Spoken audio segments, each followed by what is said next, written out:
Jimn Kyles, I feel like I've known you forever because our Yes. language is so similar, but we literally, I think we met maybe a month ago. Yeah, Yeah. I think it is, So, but I feel the same way. Our hearts. So anyway, I'm sorry, I cut yeah. you off.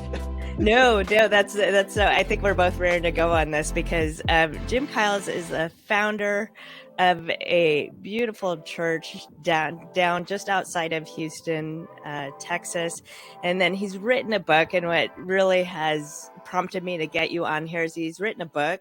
I'm going to hold it up for all of you guys, called Unstuck and Unstoppable. And if you know anything about the Valor community, we actually dedicate a whole retreat to it that's called Unstoppable. So as soon as I picked it up, I'm like, this is the playbook. This is literally the playbook for so many of the things that we're talking about. And I think as a founder myself, Jim, I've just connected to you in that way too, because I know how hard it is to found Yes. something, but then stay in it over the long haul, especially in the entrepreneurial mindset. So welcome to the Way of Valor. I'm so glad you're here today. Oh, well, I'm so honored to be here and such a privilege. Thank you for inviting me to be a part of your community. And I would have to just echo when we talked the other day, I spoke to my wife and we're just talking about the values, because you're talking about my book, but I'm talking about your book because you sent me a copy of your book. And I'm telling you, I have got so many of these things dog-eared. And I'm like, wow, it's the same language. It's just in a It little bit is. of a different space. And so I think it's just fun to see how God just knits people who have the same hearts in different Yes. layers of Yes. society and of what we're trying to impact. And so I feel exactly the same way and honored to be here. Yeah. And Jim, I have to tell you, especially in this day and age, there's so many churches that I feel like have really focused on getting the numbers in, on bringing people into their church. And that was the piece I think that I was really blessed and encouraged by your heart when it came. So I'm curious, was that in the inception and the founding of your church, what prompted you to decide I need to start my own church? Well, first, it's a great question. I think it's actually pretty interesting. Growing up, when I gave my life to Christ, which I talk about in the book, one of the first things I said is I would never start a church.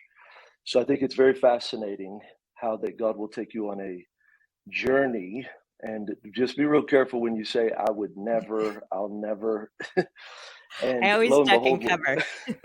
When yeah, that comes out of my right. mouth, I'm like, oh, Oh. just kidding.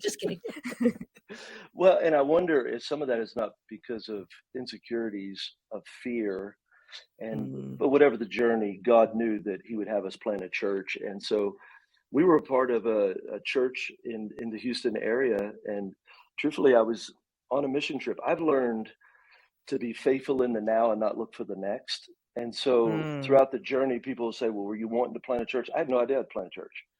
I was faithful on the assignment that I was in. I was an executive pastor, and I had no intention of leaving or moving. I ended up going to South Africa in 2012 on a mission trip. And the Lord spoke to me. I was in the boroughs of South Africa, and it wasn't audible, but it felt audible. And I just heard this word inside of me, season of transition. And so it really rocked me because I was pretty comfortable with where I was and not knowing what that meant. Came back home and told my wife, I said, I don't know what this means, but I'm done. The Lord said it's a season of transition. And I told her, I think we might be moving to South Africa because there's no way I would plant a church close to this church that we're pastoring. And I couldn't even imagine. And lo and behold, 3 months later, I literally walked into a weekly meeting with my pastor. And he said, I feel transition. I don't know what it means, but let's just talk about it. And I just told him, the Lord spoke to me and says transition, that this is a season. Now we had multiple campuses, so I know what it meant. And I've learned that as well. And I know you have. I don't label next. Right. I just walk in, okay, I heard this, and I'm going to walk as a barefooted priest. Like, God, we're going to figure it out. I'm going to be under authority. I don't have to force it. You're going to give me a rhythm of grace. You're going to give me the place of grace. And then he literally said, what do you think it is? I don't know what it is. What do you think it is? And he said, I think there's a great church in Rosenberg. Have you ever thought about it? And, I called my wife, said, hey, I think we're planting a church. And he said, well, pray about it over the weekend, come back. And about 12 months later, we launched what we now lead, Anchor Bend Church. It's been 10 years. That's So we launched it amazing. 10 years ago. So it was an assignment, God, whatever, anything, everything, nothing at all, whatever you want me to do. So that is remarkable. And I'm curious if you've always been that way, because you're a visionary, like I'm a visionary. And so the level of maturity that it takes, that I have not always had personally, and still me neither. struggle with, to be in the now and allow God to worry about the next. How did you say that? You actually phrased it so well. Yeah, you got to focus on the now and stop looking for the next. And so what And I've that's hard learned, as an entrepreneur. it's hard. Well, it is, because we're first off, you and I hadn't looked at your personalities and spiritual gifting testing, but I'm a builder. Like, I want to build it, and then I get bored. I like the battle, I like the plow, I like 100%. So you get me to go send me somewhere, and I'll build it out of the ground, and I'll come alive. The hard thing for me, and this has been where God has settled my heart, pastoring this church for 10 years, this is the only thing I've ever done this long.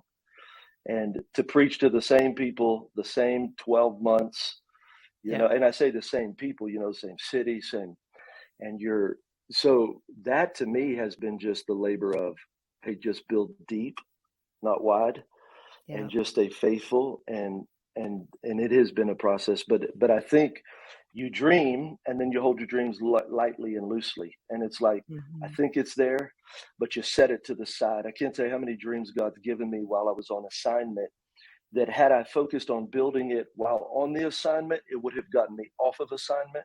So I've just learned, it's like, wow, you gave me this, and this is really big.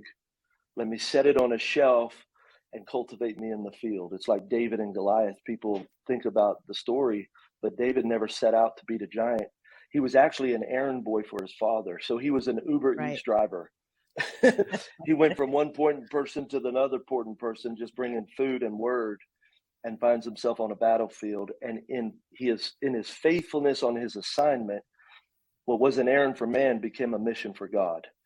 And that's what I've just learned is, man, I'm going to be faithful here. And if you set something up, we'll walk in it, but we only walk in it if our authority is in agreement. I've always been under authority. I think that's probably the thing that has kept me, the success, if you could say I've had, has been that I've learned to stay under authority. And so when people say no, I say, okay. As an entrepreneur, it's very difficult. Yeah, it is. It's hard, because you're like, I see it. They're like, I know you see it, but we got to pace it, or here's another one I learned was my spouse. If my spouse ever says no, it's no. Whereas before, when we used to own a restaurant, when we were 24, we started a restaurant called Krabby's Seafood and Grill. I was raised in restaurants. And I remember my wife was a nurse, and the Lord has really done a work in me. I'm still not there, but she'd come in and say something about the restaurant. I'm like, you ain't got a clue about the restaurant. You go back to nerd. Like, I was raised in, I know restaurants. And every decision that she told me not to make or to make, and I didn't do, I made a mess. And the Lord really spoke to me. He said, your spouse doesn't have to have a skill. They've got me. Yeah, that's so good. And it's an agreement of, well, if it's not sitting well with your spouse, the Lord speaks to your spouse. And so the moment you step out against them, then what happens is you're out of agreement. Now you could be picked off by the enemy. But I've learned, because I've made stupid mistakes. For all the good things I've done a ton of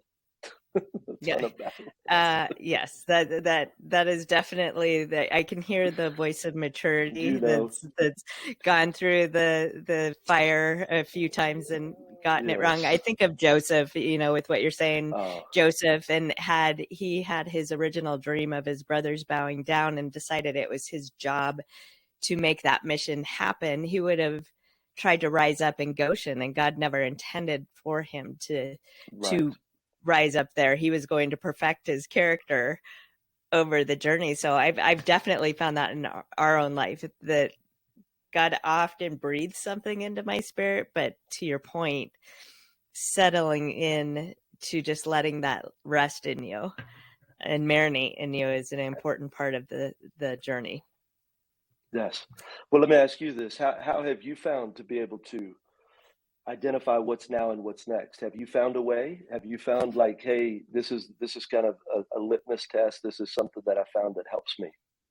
I love that you say that or ask that question. And the truth is, it's my spouse, because I am always very sure the next idea is going to happen and be really good. And it's interesting that you'd say this because we're in a season of deep focus right now. And Mm. it is, I always tell people I'm really adulting because It's I've had, terrible. Yeah. it is, it's very hard, so but I think to your point, understanding how we complement each other, I Right. am the one that is always willing to be the adventurer, jump off the ledge, risk everything, give it all away.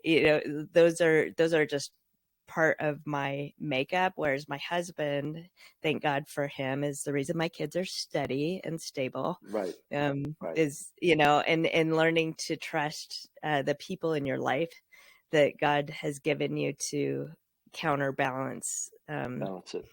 those Yeah. things. I'd love to get to your book. There's so many things I want to talk to you about because you also, actually, before we jump to your book, you also have just preached a sermon on holy defiance.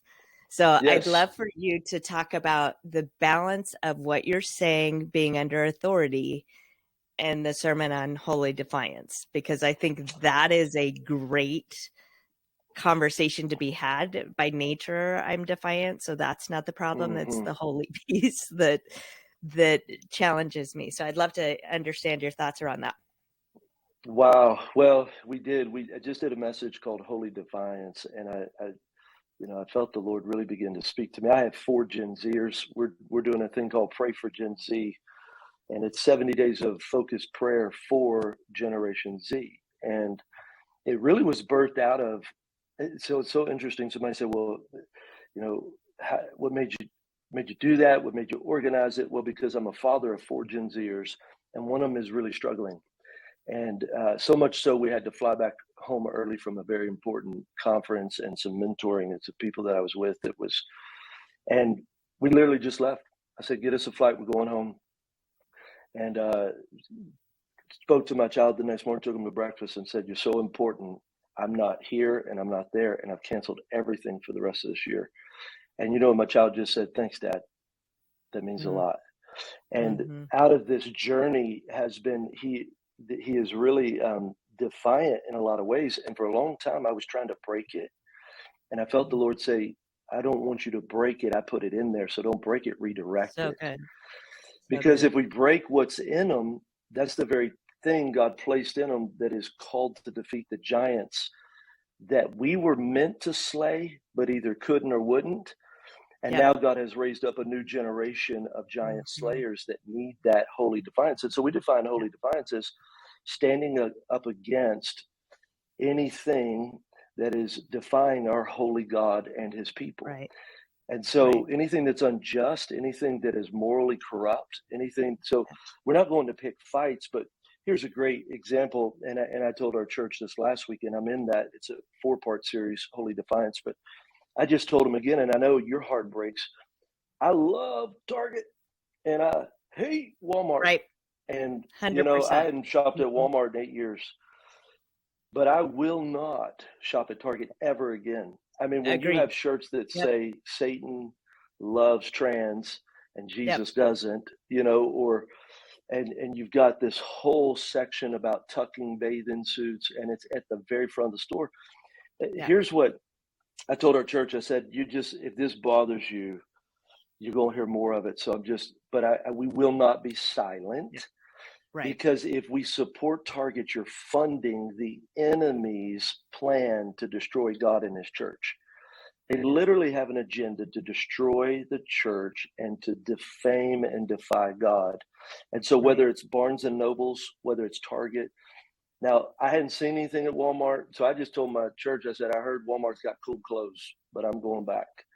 And I don't Mm-hmm. care. I'm not shopping at a place that supports the devil's agenda to destroy our kids." And Right. that's, yeah, you got it. I love and I love what you're saying, because I do think the line and the distinction, and I think you and I share this, is when you started coming aggressively after our kids, those of us who, Mhm. listen, if you're an adult, you're making adult choices, I'm going to love you, I'm going to pray for you, but those are your decisions. But the line that got crossed was Yeah, coming after children. And that was absolutely, I think a lot of voices, when you look at $10 billion was lost for Target because of this decision.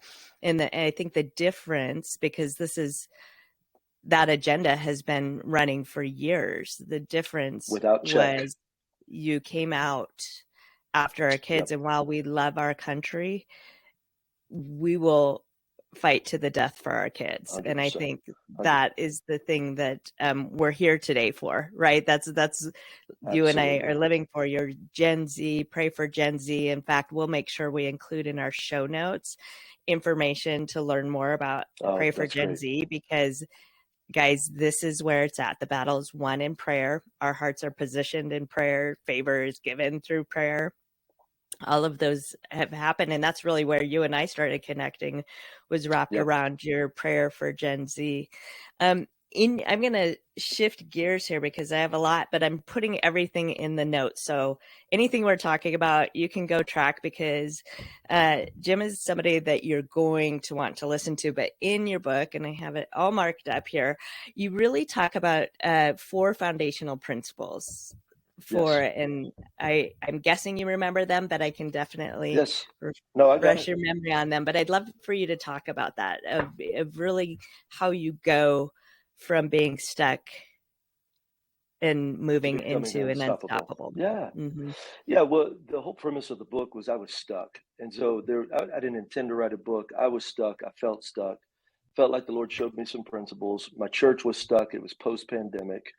So then we just started to teach through it. And I really didn't realize that the whole premise of the book didn't come to almost chapter 11 and 12. And the Lord really brought it all in alignment. I thought it was going to be a lot about subconscious paradigms, trauma triggers, things that you don't hear a lot about in the church. But what I realized is you cannot address that until you first address the 3 essential building blocks before that. And so the book, the whole premise of it, the first 6 chapters are, hey, here's how we get stuck, why we get stuck, identify them. Then the last Mm-hmm. 6 chapters are, now we've identified, how do we become unstoppable? Because you're going to get stuck, but You can will. I get myself unstuck and then get a life that is now Mm-hmm. unstoppable? And the 4 essential building blocks of life are, number one, you got to know your identity in Christ. That's the first and foremost. The second thing is purpose. And the way I define purpose is, what is your assignment right now? So everybody has a purpose. And here's the challenge that I want to kick back on, this whole mentality of your purpose should make you happy and come alive. Right. I disagree with Right. it. 100%. So, and I understand what the premise is. Like when you're serving at church, you ought to feel like you're in a place where your gifts are being utilized. I've been in many seasons of my life, I didn't come alive. I hated them, Mm-hmm. but I was developing character. So my Yep. purpose was to be in the field, not in a palace. I feel like the Mm-hmm. palace is your ultimate purpose, where David, I use a little bit of that. But then the third area is vision. And I define vision a little bit different too, because what I have found is that if you say vision, people think like the far off vision, like the ultimate goal. The way I define vision is, it's an essential building block of life. If I'm stuck, what's a vision of unstuck look like? So let me Mm-hmm. explain it like this. If my marriage is stuck, and how do you identify it? If I'm stuck in an area, there's lots of areas of life: your marriage, your physical, spiritual, emotional, mental, relational. There's just so many different areas. It's a place where you say, I'll never, my marriage will never get better. Our Mm-hmm. finances will never be in a way where we're debt free. So you start to say these absolute statements and you Mm-hmm. begin to feel That's good. without hope.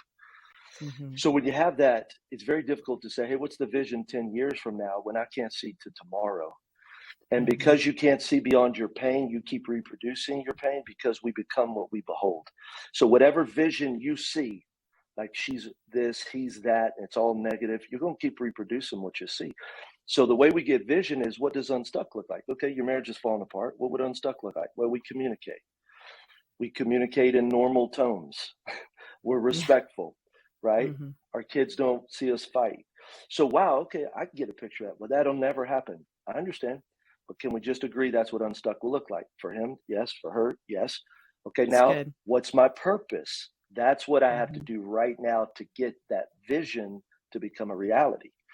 And then the fourth essential building block of life, and I could talk about it all day, but that's your paradigm. And your paradigm is your subconscious pattern of thought. And this is what I really thought the whole book was to be about. I've been in counseling for 10 years. My mom is a licensed master. She's got her master's in counseling. And so I've been around it my whole life and been in it myself.